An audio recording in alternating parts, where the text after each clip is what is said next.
So it's official. Julio Cesar Chavez Jr. and Saul Canelo Alvarez are fighting each other May 6th on HBO pay-per-view. At the time I'm recording this, the fight's just been announced. The venue has not been set yet, but I would imagine it goes to T-Mobile Arena in Las Vegas. That probably makes the most sense for this kind of fight. I'd love for them to put it on in Arlington, Texas at AT&T Stadium to really further build the market down there. To me, that would show that Golden Boy Promotions is serious about putting on that eventual Canelo Golovkin fight down there in Texas. But this is probably going to go to Vegas, and that's just a preview to show that the eventual Triple G Canelo fight is also going to go to Vegas. So anyway, that hasn't been decided yet, but that's what I expect. Let's talk about the actual fight. It's at a catchweight of 164.5 pounds. Got to forget, or can't forget that half a pound there. And there's some good and there's some bad with this fight. Okay, I'm going to get into that here in a second. It just seems that with boxing, when the diehard fans get a nice big shiny present, there's always a stain of dog shit on it. And that's pretty much what this is. You never just get the nice present with a nice little bow and it's just what you want. There's always a stain of dog shit on there. You know, there's always a tear in the packaging or something. And that's what's going on here. Now, these two fighters, Canelo and Junior, let's just call him Junior in this video, they've been mentioned in the same sentence together for years among fans, particularly Mexican fans. I'm not even talking Mexican-American fans. I'm talking down in Mexico. When these two guys were coming up, they were undefeated prospects, and then they became contenders, and then they started winning titles and stuff. All the fans in Mexico, the new guard and the old guard, was kind of split. In the media down there was kind of split, and fans would take sides. And it's been interesting to watch how, you know, as Chavez Jr., as he had some of his struggles, right? There was the loss to Martinez, but then there was suspensions, there was the marijuana stuff, there was some layoffs, and then there was the embarrassing knockout loss to Andres Fonfara, where he was dominated. He didn't win a second of that fight, where they were actually hurling stuff in the ring. The fans were at StubHub Center where that fight was. The fans kind of left Chavez Jr. They wrote him off. They said, enough of him. And they started to become Canelo soldiers, right? And they were all about Canelo Alvarez because he takes on challenges, man. He fought Floyd Mayweather before he was even ready, and Floyd drained him at a catchweight, and he still did it. Then he fought Lara when he didn't have to, and everyone was kind of on that train. But then Canelo was some of his antics. The Canelo weight stuff, grabbing titles and then dumping them. You remember last year, after he bullied Amir Khan, he invited Golovkin up into the ring, and he basically called him out right there, only to dump that title and take on, Liam Smith in Texas. So a lot of the fans that wrote off Junior have started to kind of go back. They've started to write off Canelo and kind of go back. So it's going to be interesting to see how the fans are split.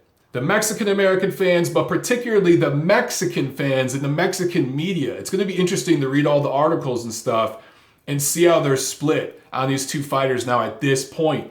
Because now, with that catchweight and everything else, Canelo looks like the diva. And it looks like Junior looks like the hungry guy trying to get back in the game. You know what I'm saying? So it's interesting the way these things shift and go back and forth. But here's a question I have. Who's doing the damn drug testing for this fight?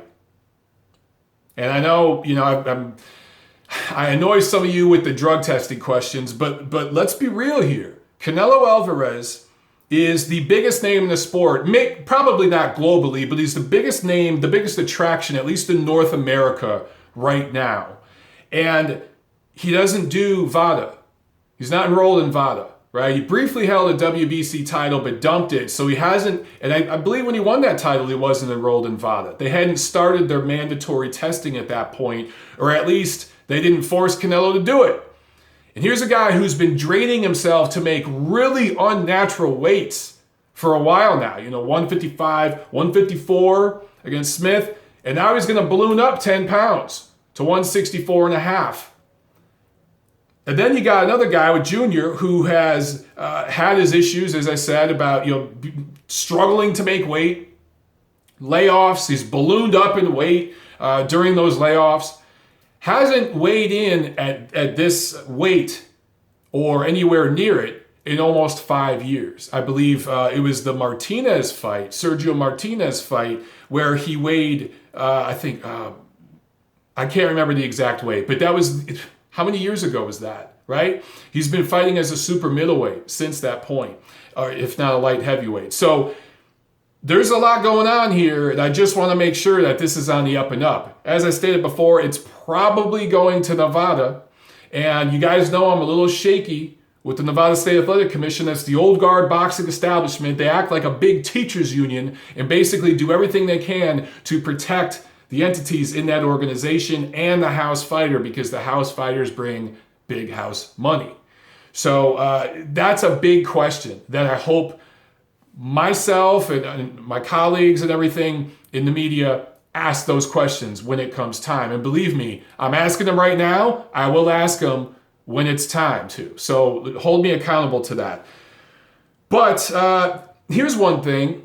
If I'm Team Canelo, I don't try to come in at 164 and a half. If I'm Team Canelo and I'm trying to prepare, if I'm serious about fighting Golovkin at the end of this year in September, I try to make 160 for this fight.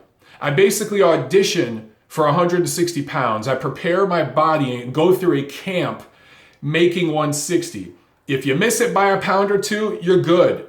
But if Canelo is serious about fighting Golovkin, they should really treat this as if it's a 160 pound fight and come into this with every intended effort of making 160 at the weigh-in. I think that would be a smart thing to do. It prepares your body. You've gone through the motions of making 160. So now if they're successful against Chavez on May 6th, maybe they take a summer matchup against somebody like a Billy Joe Saunders at 160. You've been there, done that. Then you do it, that's a second time doing it, and then you're ready for Golovkin in September. But we could very well see a scenario here where it's this fight with Chavez for Team Canelo, and then they wait till September and go right into a fight with Golovkin. And if that's what they want to do, they should come into this thing trying to make 160 pounds. If you're Team Junior, your ass should have already been in camp preparing for this. And are we going to see a skeleton in the ring on May 6th? I don't know, man. I mean, that weight, that's kind of scary. As far as the actual fight and the matchup itself, I think that it's a good action fight. Obviously, there's going to be a very, very passionate fan base, even if it's at T-Mobile in Vegas. You're going to have your whales. They're going to bring in a lot of money. But the atmosphere there, it's Cinco de Mayo weekend in Las Vegas. I think it makes great sense commercially. And I think that it's going to be a very, very fun atmosphere. This is one, it's not a fight that means a whole lot, but I'll probably end up going to this fight because it's just going to be a great atmosphere that entire week. And of course, during the fight, I think you have to favor Canelo though at this point. He's going to be so much more comfortable. He's been more active. It's going to be interesting to see him in there against a bigger body. This is the first time he's really going to be fighting somebody that's this size. And Chavez, even though he's going to be drained, he's a few inches taller, he's a few inches longer, has longer arms, he's going to be punching down, he's going to be leaning on Canelo. So it is going to give Canelo a little bit of practice being in there with a physical fighter who can punch. But after 3, 4, 5 rounds, how much stamina, how much energy is Chavez going to have? So this thing is designed, obviously, for Canelo to win and get that, Battle of Mexico, quote unquote, on his resume. And it's designed for Chavez to make some money and save a little face because he gets to say, look, I was drained like a motherfucker. He drained me to 164 and a half. And I went in there and fought the guy and gave it my all. So as long as he goes in there and fights hard and doesn't pull a no mas, doesn't quit, I think it's win-win for both guys. Does it mean anything? No. To me, this is kind of like, David Haye and Tony Bellew fighting a heavyweight fight over in the UK. It means absolutely nothing, but the fans over there in the UK are going to eat it up. So it makes sense commercially, financially. And these events are good for the sport. Ultimately, they're good for the sport because it gets the casual fans interested. It makes for a passionate atmosphere, makes money, does business, and it should be an entertaining fight. So I'm cool with it. As long as it leads to the eventual fight we want. And we need to see certain things play out. As I mentioned before, if Canelo and his team try to make 160 pounds, to me that shows they're thinking about Golovkin. If they come in at 164 and a half, they're not thinking about Golovkin. They're thinking about Chavez and making that money. So we got to see where the intentions are here. And it's hard to know what Canelo's intentions are, what Golden Boy Promotions' intentions are, because they've been saying one thing and doing another thing recently. You guys have asked about how many buys I think this does. I think it does 300,000 buys or so. I don't know if it's going to do 500,000 though. I really don't. Who are you going to put on this co-feature that's going to lure more fans outside of the Mexican-American fan base here in the United States? I don't know. I mean, Golden Boy Promotions does a good job putting on good, entertaining undercards, and they put prospects and their junior contenders on there. You expect a guy like Joseph Diaz Jr. is going to be on there, guys like that. But who's going to draw more fans in to buy this fight outside of that demographic? I don't know. So there's a lot more that we need to see as far as, when all the chips fall into place, all the details. But on the surface, this is kind of a thing that, again, there's some good and there's some bad. It's that nice present that looks really nice, but then you see that there's a stain of dog shit on it. That's what it is. But at the end of the day, I think it will be an exciting fight. I think Canelo wins. I think if he scores a knockout, it'll be big, but it's probably going to go all 12, probably win a decision, maybe a late stoppage. We might see something like that. If Chavez Jr. were to pull the upset here and to beat Canelo Alvarez, boy, that blows things up. And at that point, I think you'd see him and Team Golovkin talking, and you could see a fight between him and Golovkin happening at super middleweight by the end of this year. I think at that point, Canelo's out of the picture altogether, and his career will be in damage repair mode at that point. I think that would be crazy to see. That would be one of the biggest upsets in a long, long time. But one last thing, and then I'll end this rant. I love Ring Magazine and the work they do. I admire, it's one of those magazines that I've followed my whole life in boxing. But how they can continue to see Canelo Alvarez as the middleweight champion, not a good look. Just not a good look. And I understand that they have a championship policy. And if you go to the Ring Magazine website on the ratings page and you scroll down to the bottom, you'll see they have a ratings policy and a championship policy. And they'll explain how they award championships and how they strip them. And under the Ring Magazine rules, technically, Canelo Alvarez doesn't fall into the category right now where he should be stripped. But this lineage at middleweight is so perverted. And to be fair, Canelo inherited a perverted middleweight lineage. It was perverted by Sergio Martinez fighting at catchweights. And then, Miguel Cotto took it and made it worse. But Canelo has taken it and just gone off the deep end. Now, he's fought in between in this Canelo weight thing, right? Where 155 to 160 is technically a middleweight fight. Well, his last fight was at 154 at junior middleweight. And now this fight's going to be at super middleweight. He's bouncing all over the place. He hasn't had one fight yet at 160 pounds. And he hasn't fought a top-rated middleweight. I understand Cotto is technically the Ring Magazine linear middleweight champion, but outside of him, Canelo has not fought a top-rated middleweight yet. And this fight's happening, of course, May 6th, as I said. So by that point, what is that, a year and a half? Over a year and a half since he beat Cotto and hasn't fought a top-rated middleweight. I believe the cutoff under the Ring guidelines, and correct me if I'm wrong, but I believe it's 2 years. He's right on that threshold.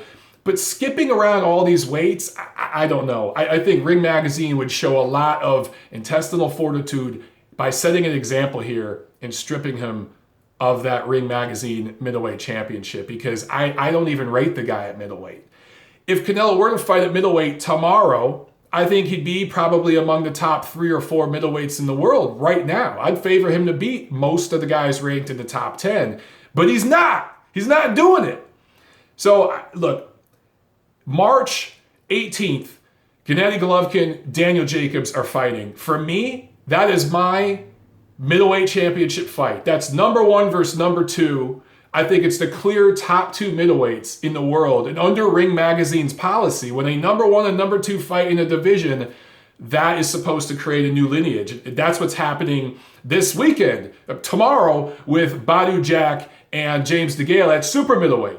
So for me, that fight with Golovkin and Jacobs, that's the middleweight champion of the world. I don't want to hear shit about Canelo being the middleweight champ.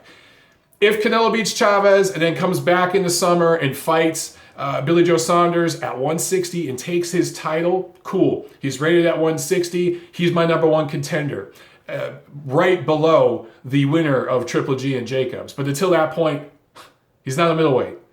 So that's my rant on this fight. Let me know what you guys think. And again, at the time I'm filming this, I haven't heard any details. If any new details have come out since then, let me know. Comment below and let me know what's going on. Let's get this party started.